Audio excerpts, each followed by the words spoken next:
Hello and welcome to Property Guru. स्वागत है आपका इस शो में। आपके साथ मैं हूं विपिन भट्ट। प्रॉपर्टी की सभी जरूरी जानकारियों के अलावा हम इस शो में आपको देते हैं आपकी प्रॉपर्टी से जुड़े इन्वेस्टमेंट और लीगल सवालों के जवाब। साथ ही आपको बताते हैं कि ये प्रॉपर्टी बाजार का ताजा हाल इस वक्त कैसा है। तो आइए करते हैं आज के शो की शुरुआत और सबसे पहले आपको बता देते हैं क्या है आज खास। आज शो में हम आपको बताएंगे देश भर में प्रॉपर्टी किस कीमत पर बिक रही है, लेंगे हमारे एक्सपर्ट से प्रॉपर्टी निवेश पर सलाह और साथ ही आपको देंगे प्रॉपर्टी में आपके कानूनी सवालों के जवाब। तो आइए आज के शो की शुरुआत करते हैं प्रॉपर्टी निवेश से जुड़े आपके सवालों के साथ। और इस पर सलाह देने के लिए आज हमारे साथ स्टूडियो में मौजूद है नाइट फ्रैंक इंडिया के नेशनल डायरेक्टर अमित गोयनका। अमित जी, बहुत स्वागत है आपका प्रॉपर्टी गुरु में। तो आइए अब हम अमित जी के साथ आपके निवेश से संबंधित सवालों के उत्तर जानते हैं, उनसे सलाह लेते हैं। और हमारे पहले कॉलर हैं हनी गुप्ता, दिल्ली से कॉल किया। हनी, पूछिए अपना सवाल। ऑकलैंड में उनके जो प्लॉट्स हैं उसमें इन्वेस्ट किया था। मेरे पास 250 स्क्वायर यार्ड्स का प्लॉट है। ये मैंने 2006 में इन्वेस्ट किया था जी। एंड तब से लेके अब तक ग्रोथ काफी रीजनेबल रहा है, काफी इनफैक्ट काफी सब्सटेंशियल हुआ है, क्लोज टू अबाउट 300%। लेकिन अभी सडनली मैं देख रहा हूँ वहाँ पर कुछ स्टेगनेंसी आया है और लास्ट कपल ऑफ मंथ्स में कुछ ग्रोथ नहीं है और डेवलपमेंट भी वहाँ बहुत ज्यादा नहीं हुआ है। तो आई वाज एक्चुअली थिंकिंग कि वहाँ से पुल आउट करके कहीं और इन्वेस्ट करना बेहतर रहेगा क्या, ग्रेटर नोएडा में या ग्रेटर नोएडा एक्सप्रेसवे पे या ऐसे ही कोई एनसीआर में कोई और ऐसा रीजन जहाँ ज्यादा पोटेंशियल हो ग्रोथ का। जी हनी, बिल्कुल बहुत अच्छा सवाल है ये आपका। फरीदाबाद में आपका प्लॉट है, लेकिन अब आपको लग रहा है कि उसमें पोटेंशियल लिमिट आ गई है, ज्यादा कुछ वहां बढ़ोतरी नहीं हो रही, तो आप कहां जाना चाहिए? अमित जी, क्या सलाह होगी इनके लिए? देखिए, सही फरमाया, क्योंकि फरीदाबाद बदरपुर फ्लाईओवर बनने के बाद ऑफ कोर्स डेफिनेटली इसकी कनेक्टिविटी और इम्प्रूव होगी, मगर वहां पे एक पीक सा छा गया है। और क्योंकि आपने ऑलरेडी वहां पे आपके निवेश पे आपको फायदा नजर आता है, तो शायद एग्जिट करना इस समय बेहतर होगा। अगले 12 से 18 महीनों में कोई उसमें अपसाइड नजर नहीं आता हमको। अगर आप उसको इन्वेस्टमेंट को रोटेट करें तो कई सारे ऑप्शंस बनते हैं आपको गुड़गांव एरिया में, चाहे आप वो गोल्फ लिंक एक्सटेंशन रोड या सोना रोड ले लीजिए, जहां पे कई सारे दिग्गज डेवलपर्स महिंद्रा हैं, गोदरेज ने लॉन्च किया है। उसके अलावा आपको रहेजा का और कई अन्य आपको उपलब्धियां मिलेगी जहां पे आप निवेश कर सकते हैं, जो काफी फास्ट ग्रोइंग है, स्पेशली जो गोल्फ लिंक एक्सटेंशन और सोना रोड बेल्ट है। सिमिलरली अगर आप नोएडा की तरफ रुक करें तो वहां पे भी प्राइसेस करीब 3,3200 पे स्टेबलाइज हो चुकी हैं, क्योंकि डेवलपमेंट काफी तेजी से हो रहे हैं। और अगर आपको जैसे सेक्टर 32 ले लीजिए या उसके आगे अगर आप जाइए तो 63-64 सेक्टर्स हैं, वहां पे काफी हद तक डेवलपमेंट्स ऑलरेडी बन चुकी हैं। लास्ट फेज है कंप्लीशन का, जहां पे आपको इस प्राइस बैंड में मिलता है, जिसका अप्रिसिएशन पोटेंशियल भी काफी ज्यादा है। तो आप ये दो अगर आप रीजन्स को लेकर चलें तो आपको इस इन्वेस्टमेंट से एग्जिट करके यहाँ पे निवेश करने में शायद लाभ हो। चलिए हनी, तो ये आपके लिए काफी क्लियर सी सलाह की। आपने बिल्कुल सही अनुमान लगाया कि जिस फरीदाबाद वाले एरिया में आप हैं वहां पर अब एक पीक आ गया है और अब अमित जी ने आपको जो ऑप्शंस बताए हैं आप वहां पर देख सकते हैं, ताकि आपको आपके पूंजी पर, आपके निवेश पर और ज्यादा फायदा मिले। आगे बढ़ते हैं, हमारे अगले कॉलर आ रहे हैं पुणे से संदीप श्रीवास्तव। संदीप जी, पूछिए अपना सवाल। के फ्लैट है उमंग होम्स वाघोली में, तो अभी अंडर कंस्ट्रक्शन है। मेरा सवाल है कि मैं इस प्रॉपर्टी में बना रहा हूँ कि इसे सेल आउट कर दूं और इसका फ्यूचर क्या है? जी जरूर संदीप, आपको यहाँ पर सलाह देंगे। अमित जी, देखिए, वाघोली एक अपकमिंग डेस्टिनेशन मानी जाती है संदीप जी, और उसमें अगर आप देखें तो डेफिनेटली पुणे से थोड़ा सा दूर पड़ता है, मगर वहां पे इंफ्रास्ट्रक्चर कनेक्टिविटी की हमें उम्मीदें बहुत ज्यादा है। ऑलरेडी 6 लेन हाईवे बन चुके हैं, मेट्रो आने की संभावना है। उसके अलावा भी आपको वहां पे नए एयरपोर्ट के जो निर्माण की बात चल रही थी वो भी पास में ही है। काफी हद तक आईटी और आईटी रिलेटेड डेवलपमेंट्स भी आसपास हो रहे हैं। उसके अलावा इंडस्ट्रियल डेवलपमेंट्स भी हो रहे हैं। तो अगर आप उसको लॉन्ग टर्म पर्सपेक्टिव से देखें वाघोली को, क्योंकि आपकी एंट्री प्राइस काफी लो है वहां पे इस समय, तो अगर आप 5-7 साल के नजरिए से देखें तो डेफिनेटली ये काफी उभरता हुआ एक इंडस्ट्रियल और आईटी हब बन रहा है, जो डेफिनेटली रेजिडेंशियल की प्राइसेस को उभारेगा। चलिए संदीप जी, तो आपका काफी अच्छा निवेश है यहाँ पे। और जैसा यहाँ पर अमित जी बता रहे हैं कि आने वाले वक्त में यहाँ पर और डेवलपमेंट होने वाला है और बेहतर रिटर्न की उम्मीद आप यहाँ से कर सकते हैं। और अब लेंगे एक ईमेल जो आया है मुंबई से, शमीम अख्तर साहब ने भेजा है। इसे पूछना चाहते हैं कि नवी मुंबई में एक 2 BHK फ्लैट उन्हें लेना है। 30 से 35 लाख रुपए का उनका बजट है। 5 साल तक किराए पर देकर आगे रहने के लिए आज से कौन सा एरिया बेहतर होगा जहां उन्हें अच्छे रिटर्न भी मिले, अच्छा किराया भी मिले? अमित जी। देखिए, नवी मुंबई में अगर आप न्यू पनवेल एरिया देखें तो वहां पर आपको कई सारे डेवलपमेंट्स और उपलब्धियां मिलती हैं जो आपके बजट में भी बैठती हैं, क्योंकि वहां पे करीब 3000 के लगभग की प्राइसेस चल रही हैं। 3-4 जो प्रोमिनेंट डेवलपमेंट जिनको आपको सुनाई देगा वो इंडिया बुल्स का है, या हीरानंदानी के डेवलपमेंट्स हैं, या कल्पतरू के जो डेवलपमेंट्स हैं वो भव्य टाउनशिप्स हैं, काफी बड़े इंटीग्रेटेड डेवलपमेंट्स हैं जो नए एयरपोर्ट के पास में उभर के आ रहे हैं। उसके अलावा आपको स्टैंड अलोन बिल्डिंग्स या छोटे कॉम्प्लेक्सेस भी वहां पे आपको 3000-3200 की रेंज में आपको पाए जाएंगे। तो इस एरिया में आपको रेंट में इशू नहीं आएगी, क्योंकि रिलायंस का IT पार्क और कई सारे अन्य इंडस्ट्रियल डेवलपमेंट्स भी अब वहां पे एस्टैब्लिश हो चुके हैं। तो आपके बजट को देखते हुए और ग्रोथ पोटेंशियल को देखते हुए आप नवी पनवेल एरिया में आप रुक कर सकते हैं। चलिए, तो नवी मुंबई में पनवेल में आप घर ले सकते हैं। आपका जो बजट है 30 से 35 लाख रुपए का, उसमें आपको वहां पर घर मिल भी जाएगा। और जैसा यहां पर सलाह दी अमित जी ने कि वहां पर तमाम चीजें, एयरपोर्ट, SEZ और इस तरह के डेवलपमेंट्स वहां हो रहे हैं, तो आने वाले वक्त में वहां पर काफी बेहतर रिटर्न मिलने की उम्मीद की जा सकती है।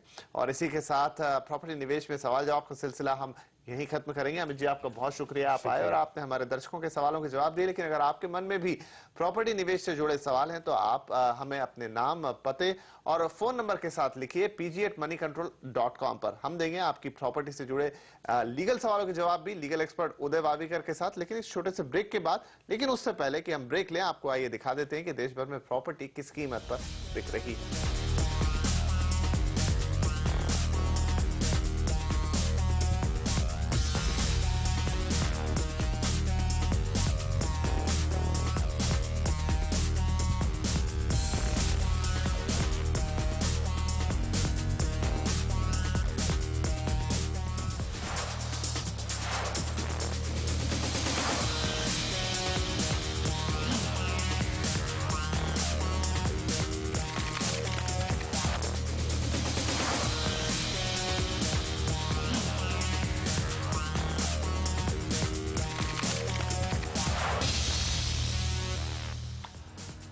वेलकम बैक, आप देख रहे हैं प्रॉपर्टी गुरु और अब बारी है आपकी प्रॉपर्टी से जुड़े लीगल प्रॉब्लम्स को सुलझाने की। और इसके लिए आज हमारे साथ स्टूडियो में मौजूद है लीगल एक्सपर्ट उदय वावीकर साहब। उदय जी, आपका बहुत स्वागत है। तो आइए हम उदय जी के साथ सवाल जवाब के सिलसिले को आगे बढ़ाते हैं। लेते हैं अपने पहले कॉलर को। पराग कुलकर्णी जी ने फोन किया मुंबई से। पराग जी, पूछिए अपना सवाल। सर, मैंने एक माड़ा का एक ब्लॉक खरीदा है। उसमें क्या हो गया है कि मेरा सब प्रोसेस कंप्लीट, मेरा डॉक्यूमेंटेशन है मेरे पास, लेकिन वो पुराना जो जिससे मैंने खरीदा है उसमें और जो सोसाइटी है उसमें कुछ मिसअंडरस्टैंडिंग है। वो जो प्रीवियस जो जिससे मैंने परचेस की है उसने कुछ सोसाइटी फीस उसने कुछ दिए नहीं है, और उसके कारण सोसाइटी ने हमारा जो ब्लॉक है वो सील कर लिया है। तो मैं क्या कर सकता हूँ उसके लिए? कुछ लीगल एडवाइस या कुछ कर सकता हूँ मैं? जी, उदय जी, इनके लिए क्या सलाह? ऐसी है कि सोसाइटी आपका फ्लैट कानून हाथ में लेके सील नहीं कर सकती है। आप कंज्यूमर प्रोटेक्शन एक्ट के अंदर कंज्यूमर फोरम में तकरार गुजारिश कर सकते हैं सोसाइटी के खिलाफ। अंतरिम आदेश लेके आपका फ्लैट का पोजीशन आप ले सकते हैं पराग जी। दूसरी बात यह है कि ड्यूज तो आपको देने पड़ेंगे सोसाइटी के, मगर जिस आदमी को ड्यूज देने चाहिए थे सोसाइटी ने सोसाइटी को, वो ड्यूज आप सोसाइटी को देके उसके ऊपर रिकवरी सूट फाइल करके ड्यूज वापस ले सकते हैं। मगर आपका फ्लैट तो आपको उन्हें देना ही पड़ेगा। वो सील नहीं कर सकते और कानून हाथ में नहीं ले सकते। आप कोऑपरेटिव रजिस्ट्रार के पास भी तकरार गुजारिश कर सकते हैं, वहां से भी ऑर्डर ले सकते हैं कि आपका फ्लैट आपको ताबे में दिया जाए। ये दोनों चीज आप कर सकते हैं। माड़ा में तो आपका नाम लगाना चाहिए, वो तो इंटीमेट आपने माड़ा को कर दिया होगा, वहां भी तकरार गुजारिश कर सकते हैं और पोजीशन ले सकते हैं। तो ये तीनों चीज आप कर सकते हैं। चलिए, तो यहाँ पर आपका फ्लैट जिस तरह से सील कर दिया गया है बहुत ही गैरकानूनी है और आप उस पर बिल्कुल जैसा कह रहे हैं कोर्ट में जा सकते हैं और अपना फ्लैट वापस ले सकते हैं। हाँ, जहां तक रहे जो ड्यूज हैं उनकी जो बात है वो आपको भरने होंगे। उसके बीच में आपने जिनसे मकान खरीदा है उनके साथ इस मसले को सुलझा लीजिए, चाहे उनसे पैसा लें चाहे आप भरे, लेकिन हाँ, ड्यूज आपको देने होंगे। लेकिन किसी भी तरीके से आपका मकान सील नहीं किया जा सकता। अब हमारे अगले कॉलर हमारे साथ इस वक्त लाइन पर है सुमित। सुमित, पूछिए अपना सवाल। नमस्कार सर, मैं बैंगलोर से बोल रहा हूँ। मेरा सवाल ये है कि मेरा बिल्डर मैंने 2006 में अपना फ्लैट बुकिंग किया था और आज तक उन्होंने ये खत्म नहीं किया पूरा बिल्डिंग। हाँ, बिल्डिंग खड़ा हुआ है लेकिन अंदर में कोई भी काम नहीं किया उन्होंने। तो मैंने भी 7-8 महीना जो हमारा पेमेंट देना था मैंने स्टॉप कर दिया था। उसके बाद उन्होंने फिर फोन करता रहा और एक दिन मुझे बोला कि आपका फ्लैट हम लोग कैंसिल करेंगे और आपका जितना भी आप पैसे दिए वापस करेंगे। लेकिन 5 साल से पहले का रेट और अभी का रेट तो बहुत फर्क है। फिर भी मैंने पैसा दिया, लेकिन उन्होंने अभी बोल रहा है कि आप एक काम करो, आपने 8-9 महीना दिया नहीं, उनका 14% इंटरेस्ट लेके 1.5-2 लाख रुपए एक्स्ट्रा भरो, नहीं तो हम कैंसिल कर देंगे।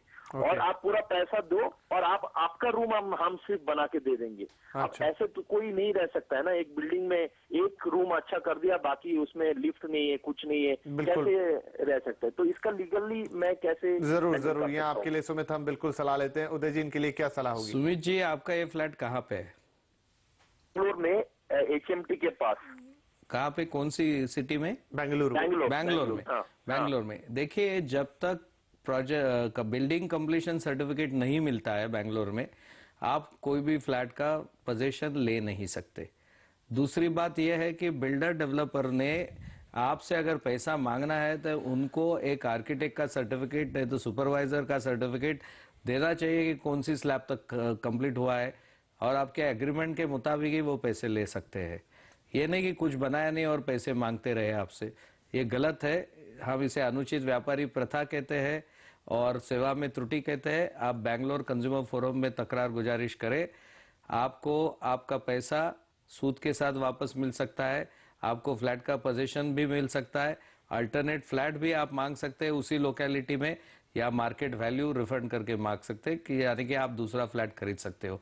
इतनी सारी सुविधा आपको ग्राहक कायदे में दी हुई है, ये आपके लिए सही होगा। आप सिविल सूट भी सिविल डैमेजेस के लिए कर सकते हैं, पर मेरा ये सुझाव आपसे होगा कि आपके लिए ग्राहक कायदे के अंदर ग्राहक मंच में जल्दी मामला सुलझा जाएगा। चलिए सुमित जी, तो बहुत सारे ऑप्शंस आपके पास है, लेकिन उदय जी जैसी सलाह आपको दे रहे हैं कि आप कंज्यूमर फोरम में जाइए, वहां पर सबसे तेज सुनवाई होगी और आपका मामला हल हो जाएगा। आगे एक ईमेल हमारे पास आया पंजाब से, मनीष ने भेजा इसे और पूछना चाहते हैं कि बीकानेर राजस्थान में उनके पास एक जमीन है। 3 साल पहले सरकार ने वहां पर कोयले की माइनिंग के लिए जमीन उनसे ले ली, लेकिन प्रोजेक्ट का काम अभी तक शुरू नहीं हुआ है। सरकार उन्हें ना तो रॉयल्टी दे रही है और ना ही कोई हर्जाना। ऐसे में अब उनके पास क्या उपाय बचता है? उदय जी, अगर एक्विजिशन में आपकी जगह सरकार ने ली है तो ये बाकायदा उन्हें आपको जो उसका जो भी पैसा है वो आपको देना चाहिए। मगर आपको अगर कॉम्पनसेशन उन्होंने एक्विजिशन लैंड का पैसा मुआवजा नहीं दिया है तो आप हाई कोर्ट में रिट पिटीशन करिए। रिट पिटीशन के जरिए आप ये मुआवजा सरकार से जरूर मांग सकते हैं। 3 साल का मुआवजा सूद के साथ मांग सकते हैं। चलिए, तो यहाँ पर अब वक्त हो गया एक छोटे से ब्रेक का, लेकिन लीगल सवाल जवाब का सिलसिला आगे भी जारी रहेगा। बने रहिए हमारे साथ, हम तुरंत हाजिर होते हैं इस ब्रेक के बाद।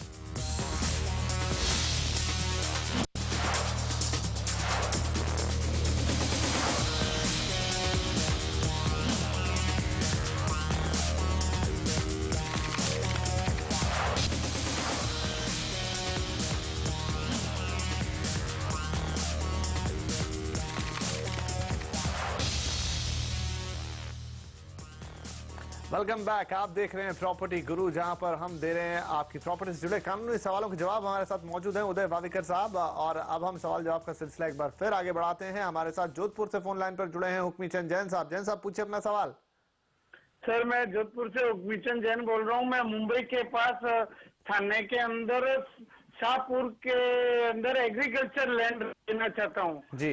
वो एग्रीकल्चर लैंड महाराष्ट्र गवर्नमेंट का मुझे नॉलेज नहीं है रजिस्ट्रेशन का। वो कह रहे हैं कि एग्रीकल्चर इंडिया के अंदर आपको कहीं पर भी होना चाहिए, उसके अन्यथा आपका रजिस्ट्रेशन नहीं हो सकता। मेरा फ्रेंड और मैं दोनों मिलके ये प्रॉपर्टी ले रहे हैं जी। तो मेरे फ्रेंड क्या तो एग्रीकल्चर लैंड है, मेरा एग्रीकल्चर लैंड नहीं है। जी, बहुत बढ़िया सवाल आपका। तो ऐसे में क्या ऑप्शन है आपके पास कि आप ये एग्रीकल्चर लैंड ले सकते हैं या नहीं, वो हम उदय जी से जानते हैं। उदय जी, इनकी मित्र की तो है, इनके पास एग्रीकल्चर लैंड नहीं है क्या? बात ऐसी है कि अगर ये पार्टनरशिप फर्म करे और फर्म के नाम से ले तो शायद ले सकते हैं, नहीं तो दोनों को जॉइंट नेम पे है तो दोनों को एग्रीकल्चरिस्ट होना बहुत जरूरी है।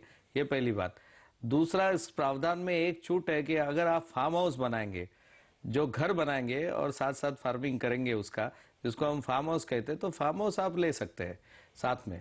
पर अगर एग्रीकल्चर लैंड एग्रीकल्चर पर्पस के लिए ही आपको लेनी है तो आपको एग्रीकल्चर रजिस्ट्रेशन होना बहुत जरूरी है।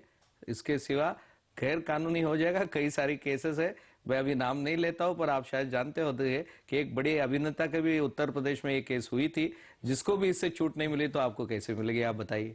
चलिए, तो यहाँ पर काफी साफ है कि अगर आप फार्म हाउस बना रहे हैं वहां तक तो ठीक है, लेकिन अगर आप खेती के लिए ही जमीन लेना चाहते हैं तो उसके लिए आपका भी किसान होना बहुत जरूरी है। आगे बढ़ते हैं, हमारे अगले कॉलर है मुंबई से रमणीक लाल सोदा साहब। सोदा साहब, पूछिए अपना सवाल। तो मेरा ये सवाल था कि मेरे पिताजी 1965 में ऑफ हो गए थे जी, और वो पागड़ी का घर था, रेंट का जी, और हम 4 भाई और 6 बहन है, उसमें से 2 एक्सपायर हो गई है। जो भी भाई है सब लंदन में सेटल है पिछले 30 साल से। तो अभी ये जो घर है वो उसको कल को हम बेचते हैं तो ये बिल्डर के थ्रू, तो क्या वो राइट क्लेम कर सकते हैं मेरे ब्रदर्स? जी जरूर। यहाँ पर ये जो प्रॉपर्टी आपकी थी वो किसके नाम पे है? दादाजी के नाम में। तो बिल्कुल ये पारंपरिक आपकी प्रॉपर्टी है। इसके लिए आपको हिंदू सक्सेशन एक्ट लागू होगा और वो लोग भी अपना हक उतना ही बता सकते हैं जितना आपका हक है। हाँ, एक चीज है, अगर आपको ये खरीदनी है तो पहला आपको चॉइस देना होगा, मगर पैसे सबको बांटने होंगे। नहीं तो उनका नो ऑब्जेक्शन सर्टिफिकेट आपको लेना पड़ेगा, उनकी पावर ऑफ अटर्नी आपको लेनी पड़ेगी और उनका इंडेमनिटी और कंसेंट भी लेना पड़ेगा कि आपको पूरा अधिकार दिया गया है। अगर आप ये सब करेंगे और सक्सेशन एक्ट के तहत आपको ये अलाउ करेंगे वो, तो आप जरूर इसे भेज सकते हैं बिल्डर के थ्रू, पर उनका हक उतना ही है जितना आपका है। चलिए, तो यहाँ पर जो सुझाव उदय जी ने आपको दिए वो सब आपको मानने होंगे और उस प्रोसेस के थ्रू जाना होगा, तभी आप इस मकान को या जो भी आप बता रहे हैं उसको अपने घर अपने नाम पर करवा पाएंगे। अब एक हमारे पास ईमेल आया है, मोहम्मद साकिब हसीब साहब ने इसे भेजा है यूपी से, और वो पूछना चाहते हैं कि उनकी माँ के नाम पर 50 लाख की प्रॉपर्टी है, उनके 2 भाई हैं और 3 बहनें हैं और सभी की शादी हो चुकी है, और ये प्रॉपर्टी उन्हें चाहिए, भाई बहनों को उनके हिस्से के पैसे देने के लिए भी वो तैयार है। मुस्लिम प्रॉपर्टी लॉ के तहत किस तरह इस प्रॉपर्टी का बंटवारा हो सकता है? सवाल ये उठता है कि शरीयत के हिसाब से हक किसका होता है। शरीयत के हिसाब से जो इसका हक शरीयत कानून से होता है उसी तरह इसे बंटवारा हो जाएगा, क्योंकि कारण ये है कि वो प्रॉपर्टी पहले तो आपको ये देखना पड़ेगा कि माँ के नाम पे, यानी माँ ने पैसे दे के लिए कि आपके वालिद साहब की थी। तो ये पूरा रिकॉर्ड जब तक सामने नहीं आता है, आप कहीं वहां पे लॉयर की सलाह ले लीजिए, क्योंकि जब तक पूरा रिकॉर्ड हमारे सामने आपका नहीं आता है, हम इसका जवाब आपको देना हमारे लिए गलत होगा। तो आप वहां के लॉयर को ये बता दीजिए ये प्रॉपर्टी वालिद साहब के नाम पे थी कि आपकी अम्मा के नाम पे थी, फिर या उसके पहले और किसी की थी, उसके किसका हक शरीयत के हिसाब से बनता है, ये देखना बहुत जरूरी है। तो यहाँ पर हक की बात है कि शरीयत लॉ के हिसाब से, यहाँ पर शरीयत कानून के हिसाब से किस किस का हक उस प्रॉपर्टी पे बनता है। उसके लिए जैसा उदय जी ने कहा कि आप किसी लोकल एडवोकेट की सलाह ले लें और पूरे कागजात दिखा लें, तो आपको एक बेहतर रास्ता वहां पर मिल सकता है। बहरहाल हम यहीं पर प्रॉपर्टी गुरु का ये एपिसोड खत्म करेंगे। उदय जी, आपका बहुत शुक्रिया, आप आए और आपने हमारे दर्शकों के सवालों के जवाब दिए। लेकिन अगर आपके मन में भी प्रॉपर्टी से जुड़े कोई सवाल है, चाहे वो लीगल हो या फिर इन्वेस्टमेंट से जुड़े, तो हम देंगे आपके सवालों के जवाब। आप हमें लिखिए pg@moneycontrol.com पर। साथ ही अपना नाम, पता और फोन नंबर जरूर लिख दें ताकि हम आपसे दोबारा संपर्क कर पाए। फिलहाल आज के लिए इतना ही, दीजिए इजाजत, नमस्कार।